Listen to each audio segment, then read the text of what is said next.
Hello, welcome to another Walkie Talkie. Weather update. Nice and bright, cold as hell. Anyway, let's get in. This is the last one I did yesterday and getting ready this morning and walking to here. I was trying to think of a subject to talk about, and I'm drawing a big blank today, guys. I must confess I was hoping that somebody would offer a question or a response to the Black Ops thing that would have helped me a bit, but I didn't get anything, but that's okay. Maybe we can think of something on the way round. We'll see. It's quite tough trying to think of something every day to talk about, really. It doesn't always lend itself. Yeah, I might end up just talking about a film or something like that, we'll see.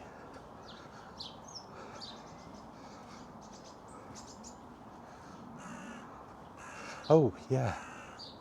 I did get, just thought then, I did get the Hyrule Warriors Age of Imprisonment. It's really good. Really good.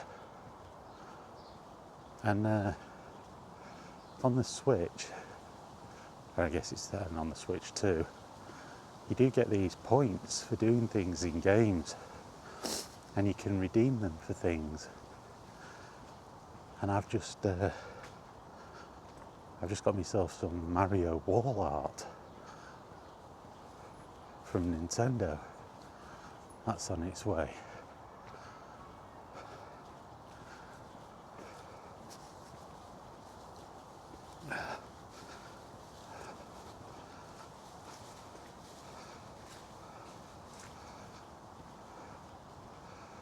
So that's pretty cool.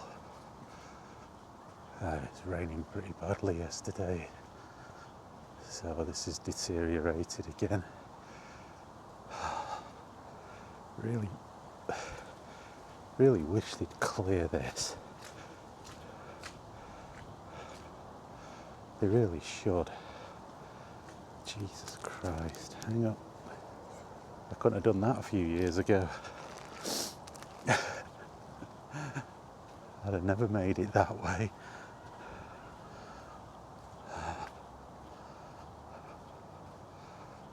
Yeah, should clear this.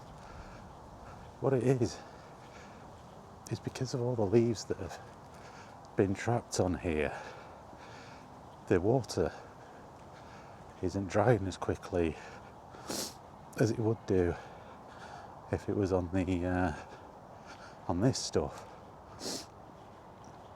on this pathway. They really need to do something about that. There's that white and ginger cat again. You can't really see it as its distance. Must be on its morning travels, going for a walk like me. But yeah, it's a really good game. It's a Dynasty Warriors type game.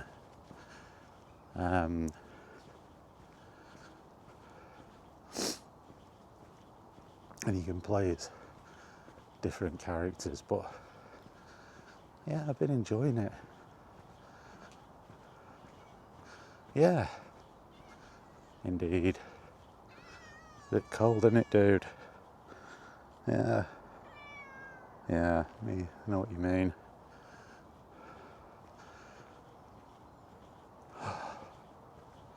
There you go, you see, I'm not hallucinating.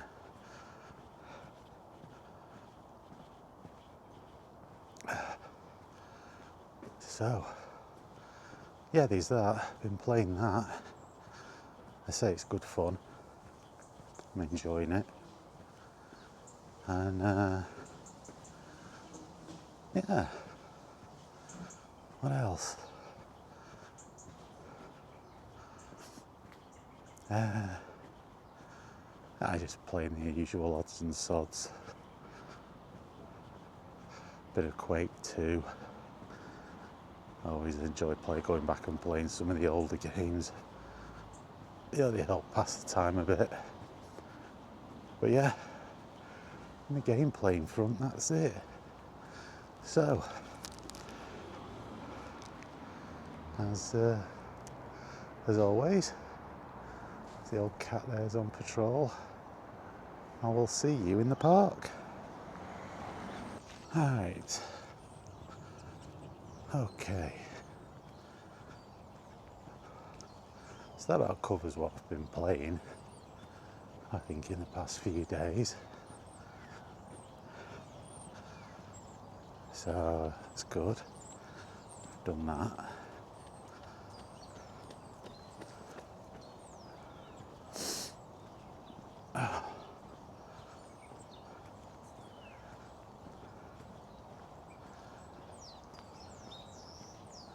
It's not really. Again, it's strange, isn't it? We're at that time of year where there should be plenty to talk about on the gaming front, but there really isn't. It's a bit quiet. It's just surprising, really.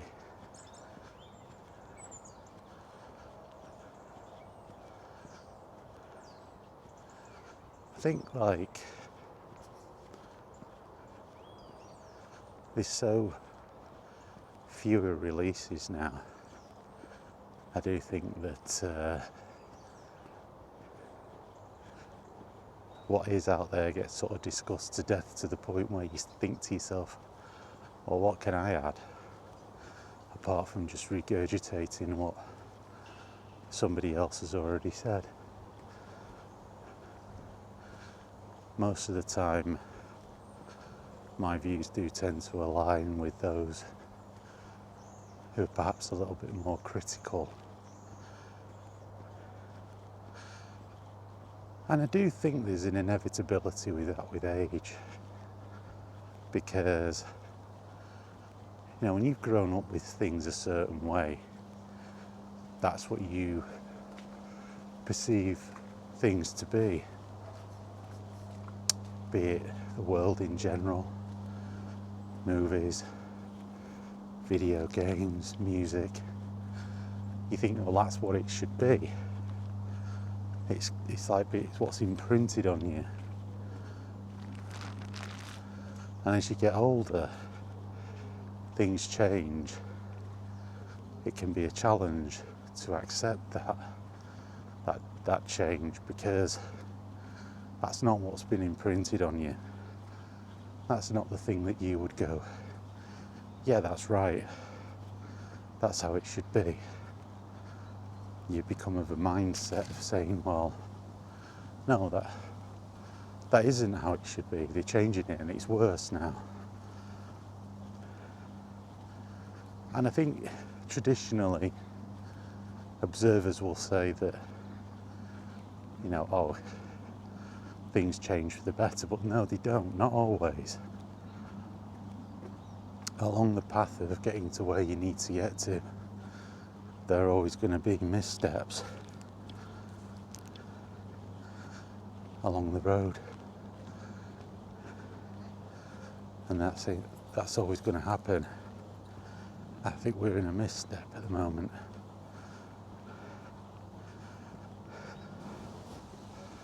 I think at this moment in time it is one of those missteps. I mean, we have advanced, things did get better. There have been improvements in some areas, but I think overall in the entertainment space we are in a misstep. I don't think there's any doubt about that, because the industry itself is desperately trying to course correct. And one of the issues with this course correction that the industry have is really a flat refusal to go back to doing things how they were doing them when they were successful. So if you think about how games were distributed and developed and made back in the 360 and PS3 generation, they'd really hit a sweet spot. There were a lot of games coming out. They didn't need to all be making record sales. You know, they could be modestly successful and everything would still be okay. No one would be pressing panic buttons. Vast amounts of people weren't being laid off. There were always layoffs, but not to the extent that we have today. And overall there was a growth and a confidence, and gaming at that point I think was hitting a real good high.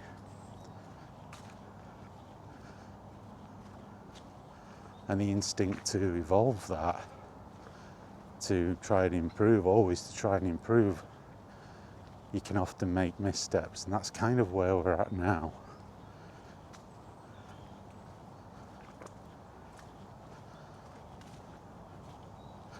But there's a reticence to go back because people don't want to be seen to be being wrong. They don't want to be seen to have miscalculated. And unfortunately at the moment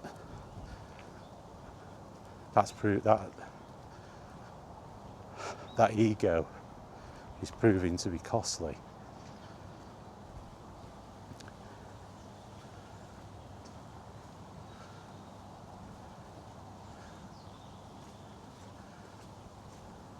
There's a lot of young people not buying games now.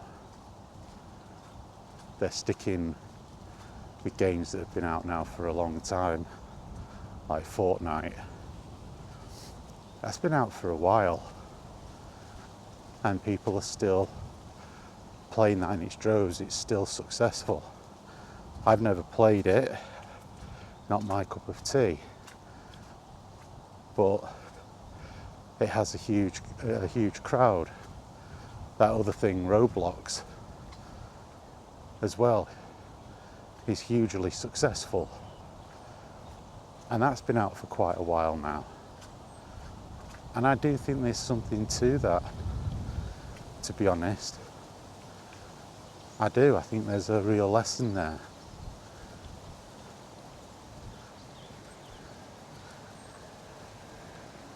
It's like whatever they're bringing out now isn't appealing.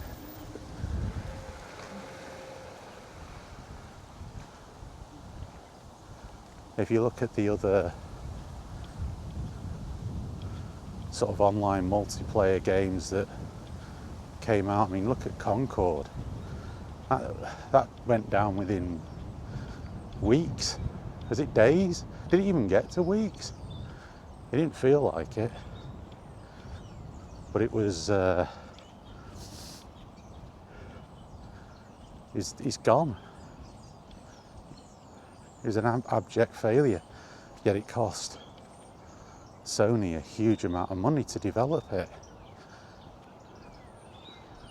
I think Marathon is going to hit the same thing. I mean, that's a game that is, what is that? I know what they call an escape shooter, is it? That was a first-person single-player shoot-'em-up, Marathon, from many years ago. I mean, this thing they're releasing now doesn't have anything to do with that. You know, name only. Yeah, perhaps they're just doing a few details here and there, but gameplay-wise, it's not. When they announced that they were doing a new Marathon game, I was excited. That was like a precursor to Halo. Bungie made it at the original Marathon. So it's like, yeah, Bungie are doing a new Marathon. You think, oh, are they doing a remake? Are they, rebooting the franchise for PlayStation?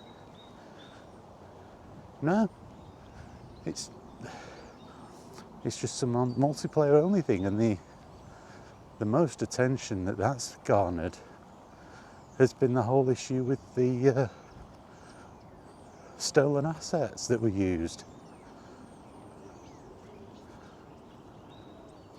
It's not going to do anything when it launches, is it? Let's be honest. There possibly might be a curiosity bump, but it won't go anywhere.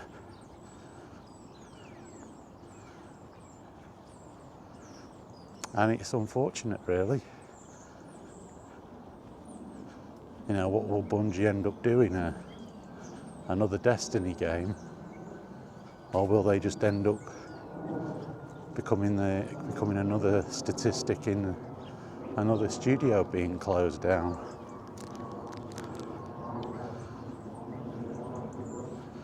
Is in this day and age, that's a real possibility.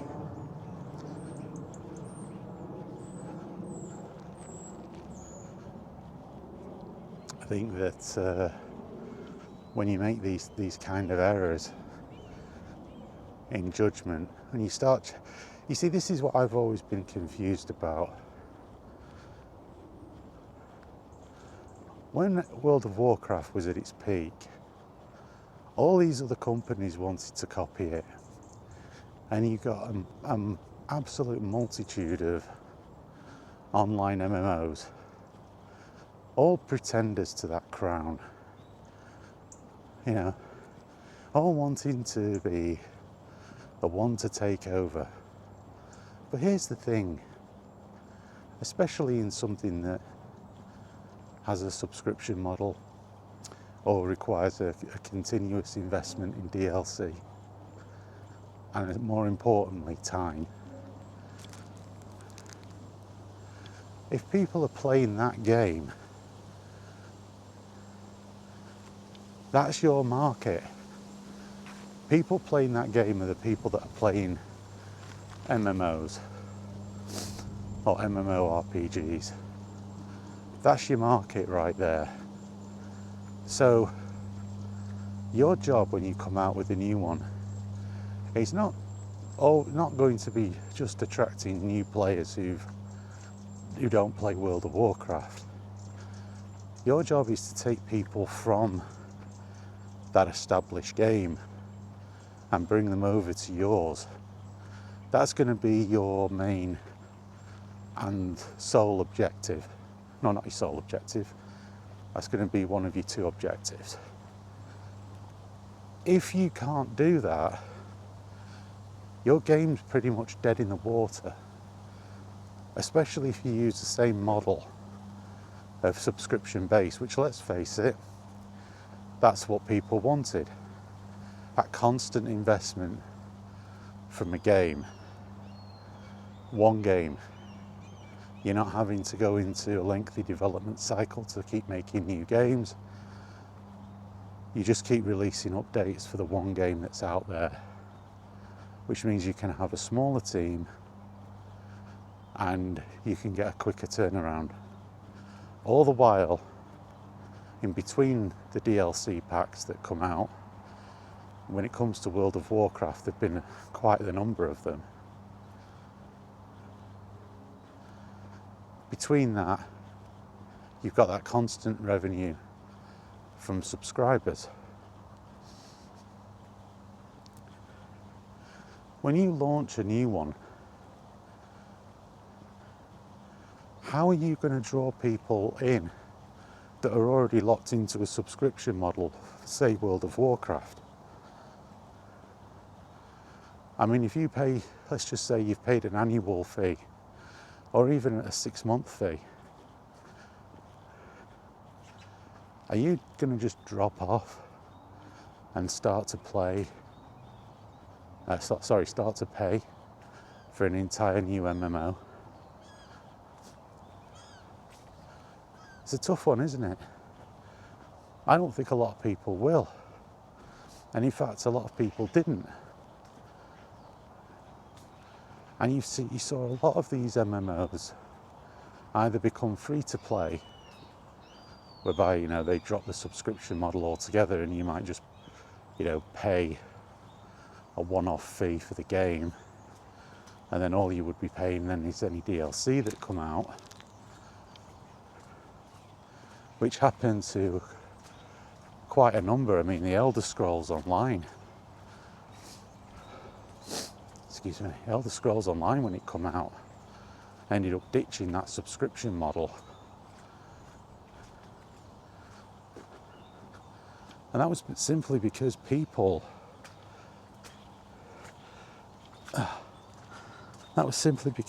didn't want to be paying to get tied into that kind of subscription model in case they got bored of the game.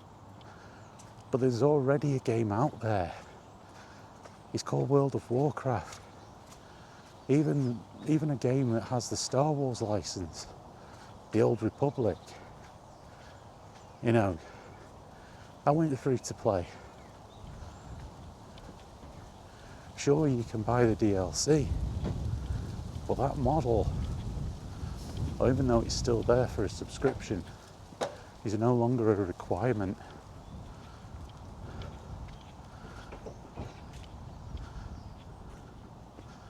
And that's become the big issue with a lot of these companies now. And that's what I'm saying. It's already there. How do you overthrow Fortnite? These people are already locked into that. That's what they play. Their friends play it. They play it. They've bought the skins, they've bought whatever it is you buy for the game.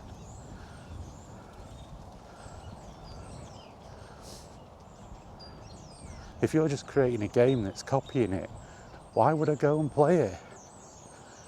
I wouldn't, would I? I'm already invested in a particular economy. I'm already invested into one game. And it's clear that that game is liked, or that, you know, you like that game because you're playing it. Why would you then throw that away in favour of getting another one, starting all over again? What if a lot of your friends don't want to play it? Particularly, like, you know, kids that are still at school, whose friends are playing these games. I mean, that is the main difference. I mean, when I was growing up in the 80s playing games, if you wanted multiplayer, somebody had to come round to your house, or you had to go around to their house and sit next to them with two controllers. There was no online. The internet, I think, was just message boards. That was it. Bulletin boards. There was no real internet like there is today.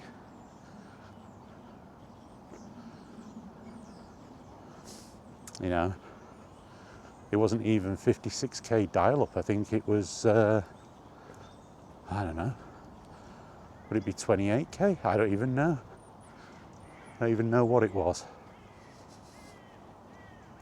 And it was massively expensive as well, because you paid by the minute or the hour or whatever. I don't know, I didn't have it. Very few people did. Point being that you weren't continuously, you know, playing online with your friends. So gaming was a lot more personal. You know, single player was absolutely the paramount back then. You know. And that's the point I'm making, is that there was no peer pressure.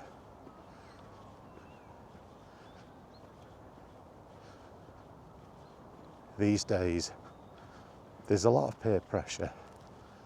You know, even as an adult, when back in the 360 era, when I was playing online a lot more, and I don't now, but when I did back then, you'd buy a game that everyone else was playing, so you could take part in it.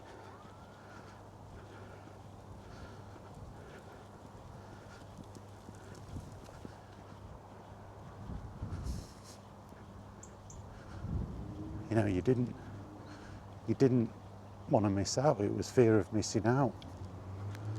So that changed. I mean, there were some games that I bought in that generation I'd have never bought.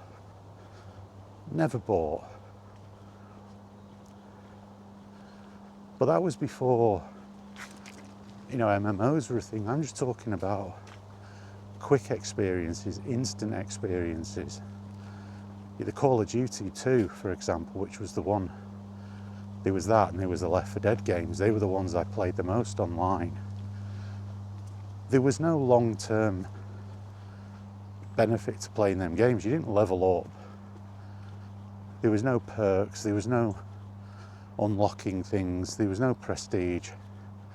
It was out of the box, so to speak.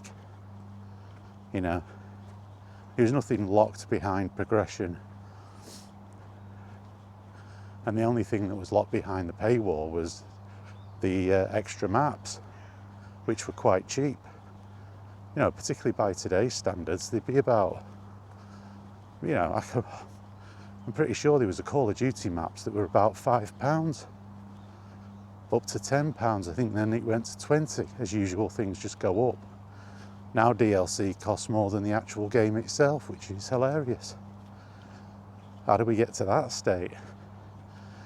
Well, the point I'm making is, you pick up and put them down. You don't do that with a subscription-based MMO, or even an MMO without a subscription. They're designed to make you play that game exclusively all the time, because you won't need to level up. You need to unlock things. There are areas of the game you cannot access or you can't be successful in without being at a certain level, just like most open world RPGs. You know, don't go in there because you're going to die. So that's going on with the games. So as I say, it requires a huge time sink. It requires a massive input of time, and you're not getting that if you're constantly changing and constantly going to one MMO or the other. You've only got so many hours in the day. You've only got so much time that you can spend playing these games.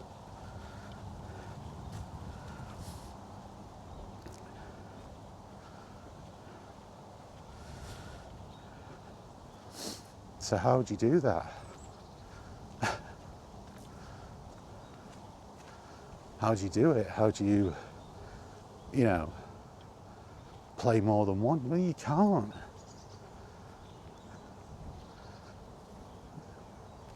And that's why a lot of them fall by the wayside. And the things are not, most people, the first question they're going to ask is this any better than what's already out there? And quite often the answer is no, they're not. Are my mates playing it? Nah. And then that's it.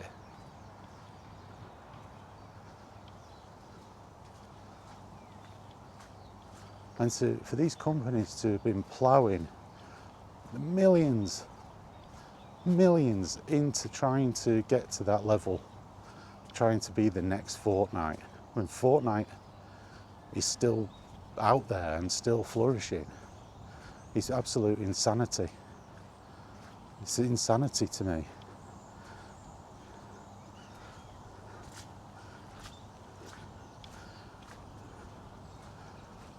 That should never have been signed off.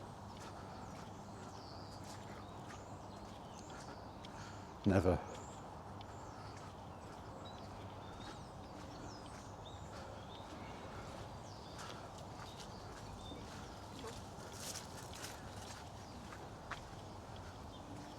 That should have started as a low-level, free-to-play game, first of all, and see what kind of engagement that there was for it before they committed vast sums of money. Because no, it's not just losing money, it's losing face. Particularly this day and age, people just stand and laugh. They're just laughing at them. Look at this cock up.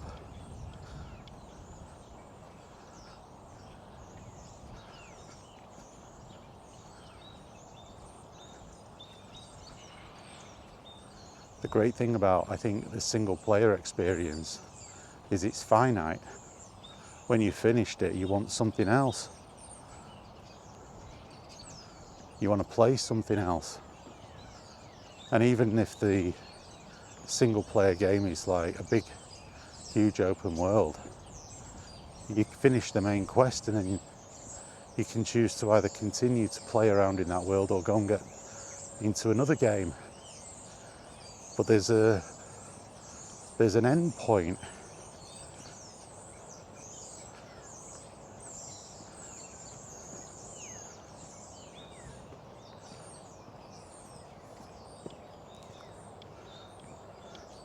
So yeah, I mean, it surprises me really that companies that double down on this when it's already blown up in the face, and they're then doubling down, and you just think, why are you doing that?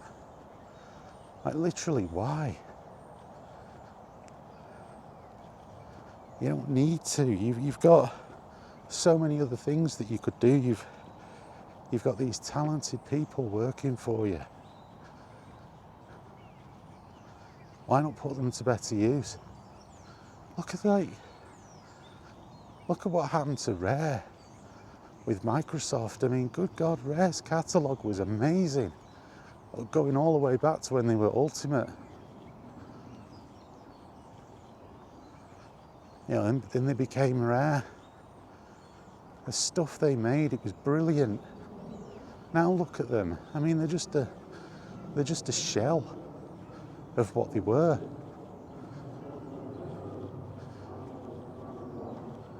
It's weird to me. You acquire these companies because of the talent that's there, because of the successive games they've made that have been a great hit, and then you ruin them.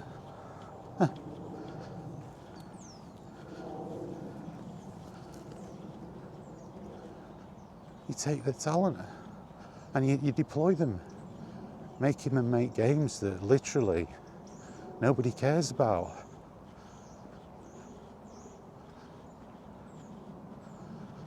And you think, why? Why have you done that? Why don't you just keep them making the games that they were clearly good at making? That's what you bought them for.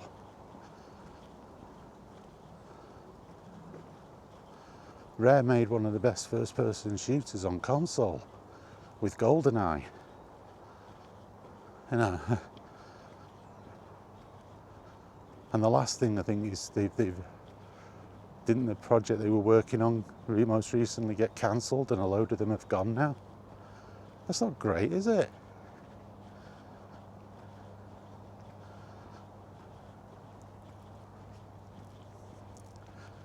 There's no thought. And the talented people, they leave.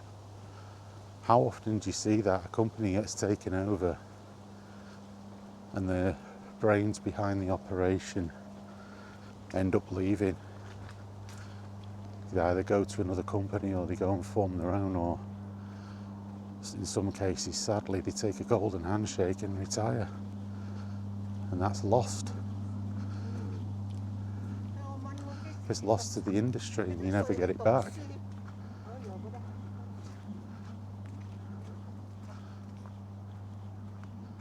It's lost to the industry, like I say, and you don't get them back.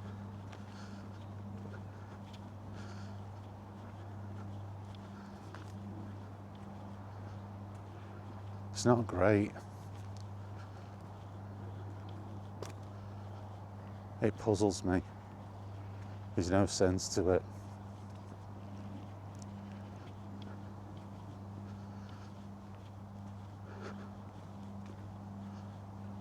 Do you know, I don't even know how I got on this. This is what happens when you just allow your brain to roam freely. Always ends up coming back around to things that I think you've already talked about. I know I've already talked about this a few times. But the point does stand. Look at Bungie making great games like Halo. Look at them now. You know, just hollowed out, a shell of what they once were, making a game that is more synonymous with controversy in terms of its development. A game that really nobody wants. A game that's dead. It's not even out. People have already sharpened the knives. It's going to get annihilated. And that'll be it. Like I said, I'll be amazed if Bungie survive. Why did Sony do this? Why didn't they set them to making a new first-person franchise for the PlayStation? Hell, there's a market there. Killzone and Resistance have not been... Nothing's been done with that. Why didn't they set them to making a new version of Resistance? Does Sony own the rights to Killzone? Couldn't they have got them to make a new Killzone? Remember, that was once touted as being the Halo killer. How ironic it would have been that the studio that was once they set the targets on with the Killzone, the Halo game that Bungie made, Bungie ended up making a Killzone game. I don't know who owns the rights to that. I imagine it's Sony. And the same with Resistance. I imagine Sony own that. And if they don't, how hard would it have been for them to buy the license? These other studios are not doing anything with it.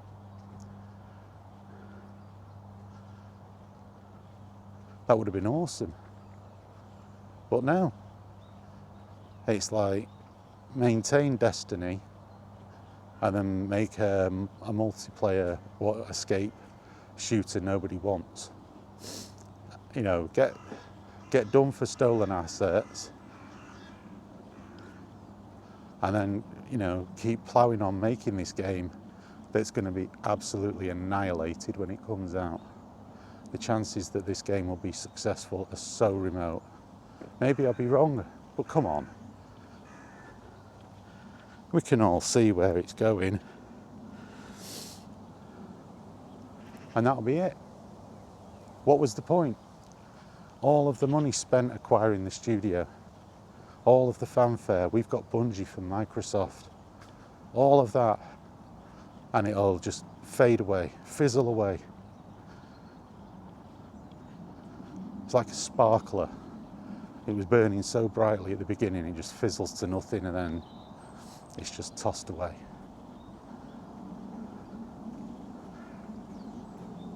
All the potential gone. And for what? To chase something, to do something nobody wants, nobody cares, because there's already an absolute gargantuan beast in the market that's doing it already.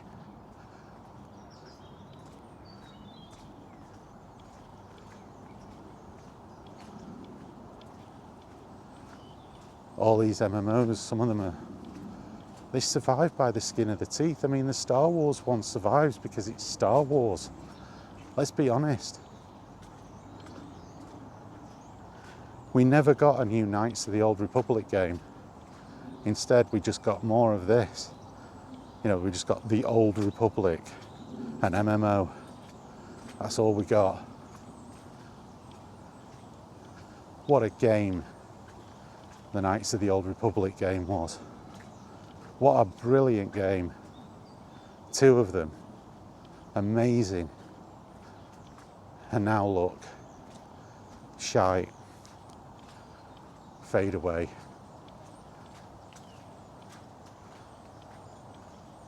And for what?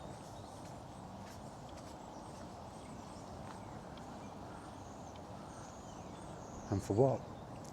Let's go back this way. And then we'll round it up, I think.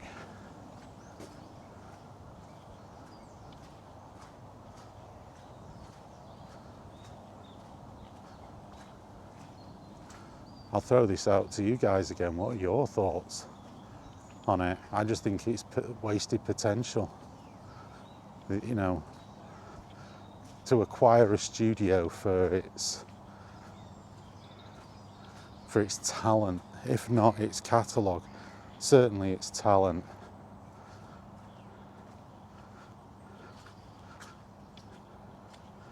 To do that and then just essentially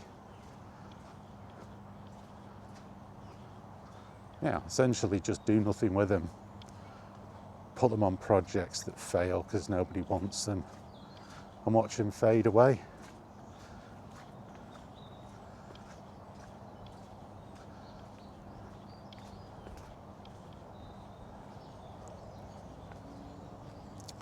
Could have been so much more.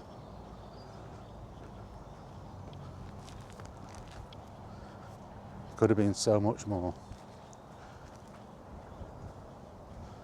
But what do you do?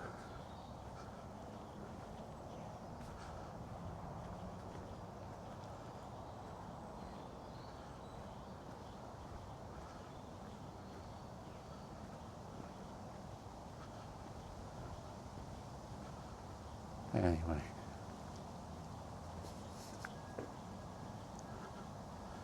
I didn't get to talk about a film, did I? I'll do that tomorrow. I kind of just crept up on me, that topic. When it will come to do the title of the video, I'll be like, what did it talk about?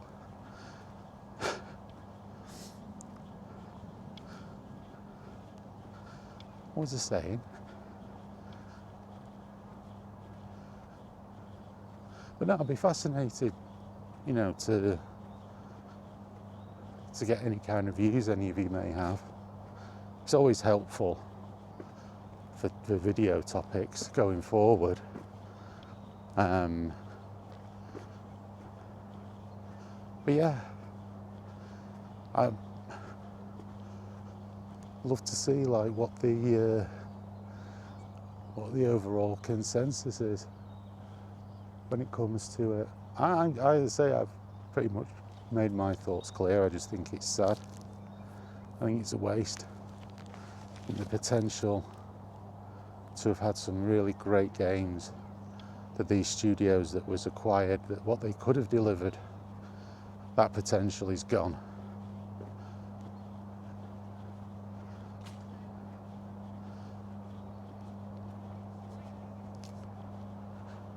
Oh well.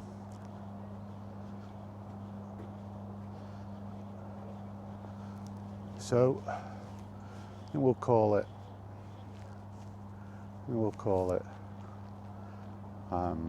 This weather's going to get a bit worse in a bit. But yeah, I've pretty much covered that subject. I don't think there's anything else really to say on it. Say if anybody watching the video has any thoughts, you know, feel free to drop a comment. It's always nice to get a few comments in, you know, and chat about it in a future video, and it helps when you're generating content. So, you all have a good day, guys and girls, and dogs and cats, whatever. And I'll see you tomorrow, all being well, weather permitting, because we're supposed to have some wintry showers coming in. As long as it's not windy, I can deal with it. If it's windy and raining, no, because trying to wrangle the umbrella and the camera is not fun. It's like trying to wrangle a wild Mustang with a bit of string. Anyway, catch you all later.